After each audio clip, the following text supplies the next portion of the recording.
السلام عليكم ورحمة الله وبركاته. اللهم صل على محمد في الأولين وصل على محمد في الآخرين وصل على محمد في كل وقت وفي كل حين. أهلا ومرحبا بكم متابعي قناة رود المؤشر في كل مكان. تحياتي ليكم. تحية طيبة لكل اللي بيتابعنا من داخل مصر وخارج مصر. النهارده طبعا أنا دخلت لقيت الجو ناطر زي ما انتوا يمكن يكون عند معظم الناس الجو مطر. لقيت الجو مطر هنا النهارده، فيعني ايه يعتبر الحمد لله يعني بفضل الله مفيش حاجة جت عليها مية، يعني يمكن حاجات بسيطة خفيفة خالص الحمد لله يعني. وسبحان الله أنا مكنتش عامل حسابي أصلا، بس هي يعني قدر ربنا كده الحمد لله. هوريكم برضو اللي حصل دلوقتي، بس هخرج بس العجول بره هطلعهم بره. خليكم معايا.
واقفة معصلجة مش عايزة تمشي. ما تفهمش بقى ده لعب بقى ده ولا ايه؟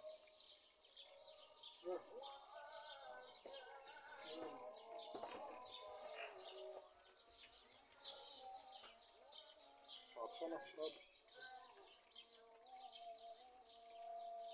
وكده كده أنا أصلا كنت مالي لهم الجرادل عشان أشربهم، بس هي طبعا بقى مستعجلة.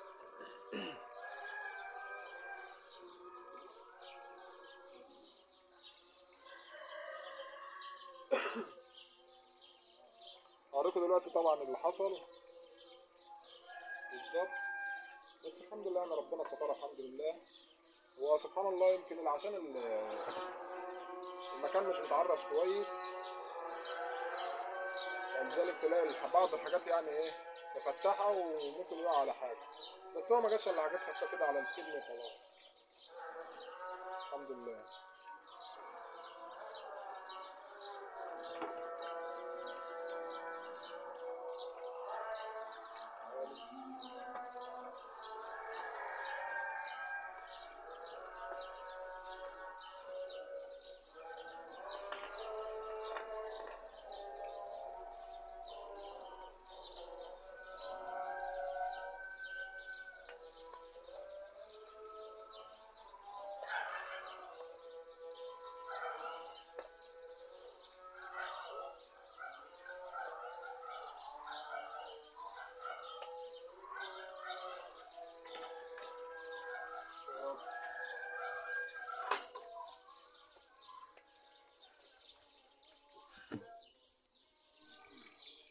بص بقى، وعامة شوية المايه اللي تحت دول برضو كان في تصير كتير منهم، يعني مش ده مش اثار نطرة برضو.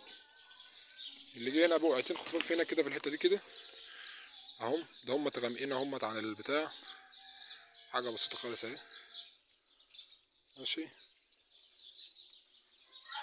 ده اللي في التيب، والحتة اللي فوق دي كان طبعا على المشمع اهوت على ايه اثار مية اهيت، الحمد لله برضو يعني يعتبر ما طالوش مية تيب. والعلف برضه اهوت يعني ممكن بقعة كده اللي جت عليه، بس الحمد لله يعني يعتبر مش شايف ان هو مبلول يعني.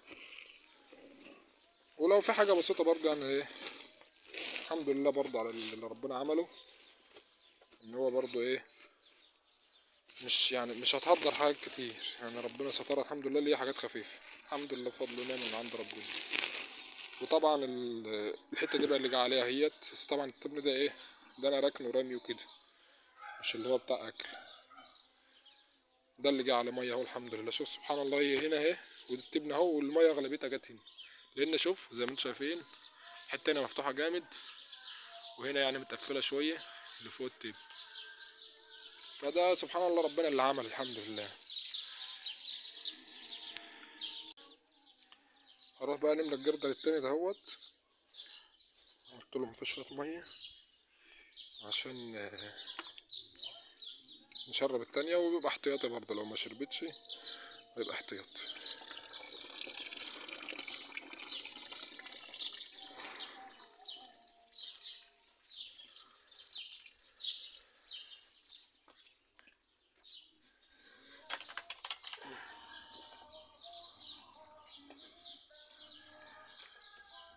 دي طبعا في الشرب يعني ايه، اما بتشرب بالزحاف، اللهم صل على النبي عليه، لما بتشرب جامد، هو اما تكون جايه واقفه خلاص يعني، مره تشرب ومرتين لا، يعني مش كل مره بتشرب، بس لما بتشرب جامد، مش على طول اللي هي بتشرب دي على طول بتشرب، فاهمه شويه. هنعلفهم بقى، قلت لهم العلف.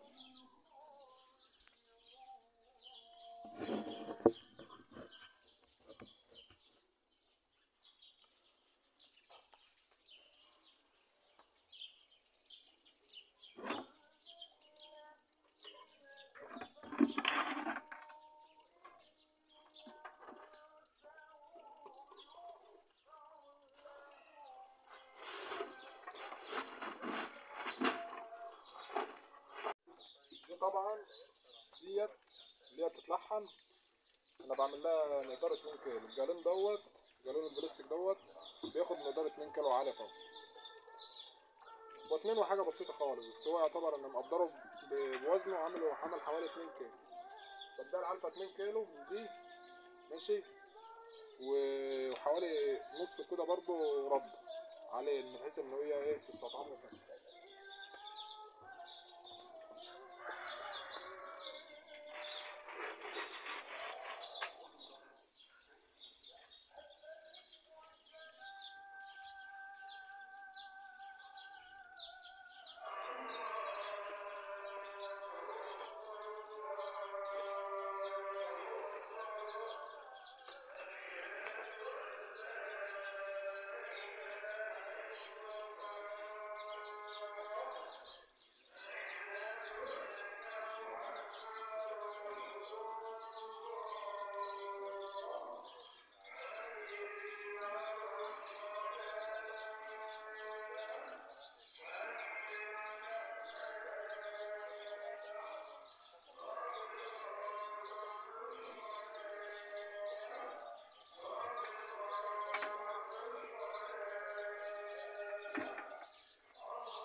دي بقى بديها التانية، دي بديها ربع بتاع علف، ربعه بس، حاجة ما تستخدمش، عشان ان هي ما تلحمش، لان انا مش عايز الحمها، دي التانية ديت انا مش بلحمها، مش عايز اوصلها للحم يعني، انا عايز بس ان هي تفوق بس شوية بالعلف وخلاص.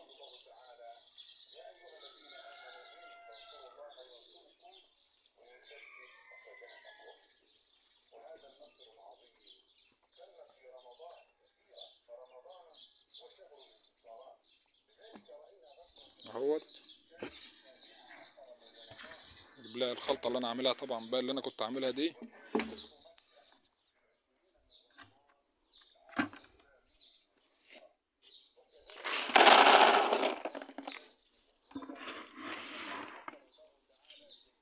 مبدئيا من دوت يعتبر ايه، جالون ونص كده.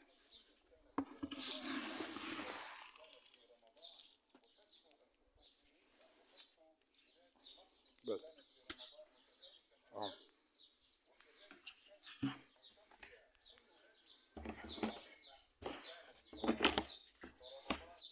نصير الجردل كويس بقى عشان المطرة طبعا كانت هي دي ممكن يتبهدل بسببها، عشان انا ما قفلتش كويس.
طبعا الأوضة جوه المفروض إن احنا هنجرد طبعا مكانهم جوه، بيبقى في تجريد طبعا جوه. بس أنا بقى إيه، بحب إن أنا أعملها في الفطار، يعني وقت ما أكون صايم أو بعد الفجر، وقت ما أكون فاطر قصدي أو بعد الفجر. أنا بحب أعملهم لا بعد الفجر لا إما إيه بعد الفطار. أول ما بفطر باجي هنا أديهم العلفة اللي هي التانية حوالي العشاء كده، وأقوم جاي إيه مجرد، وأقوم جاي ماشي، يا إما بعد الفجر بقى. أنا دلوقتي يعتبر يعني إيه مش برضه هوريها لكم، يعني مش مبهدلة أوي برضه، يعتبر حاجات بسيطة. تمام. الحمد لله. أنا بحب يعني أنضف لهم أول بأول، ممكن ما تقربش بس المهم إن أنا أنضف. التجريد ده أهم حاجة. يعني أنا ما عنديش رماد أصلا، بس أنا بحب إن أنا أجرد أول بأول. فحتة التجريدة دي إن شاء الله هتبقى بإذن الله لا بعد الفطار لا إما الفجر، بس هي غالبا هيبقى بعد الفطار إن شاء الله. نضف لهم جوه بحيث إن هم يبقى داخلين إيه على نضافة. اللي لسه ما اشتركش في القناة يا ريت تشترك وفعل زر الجرس عشان يوصلك كل جديد. لو انت عجبك فيديو تضغط لايك والتعليق كويس كده. ربنا يبارك في حضراتكم، كل عام وانتم طيبين. تحياتي ليكم والسلام عليكم ورحمة الله وبركاته.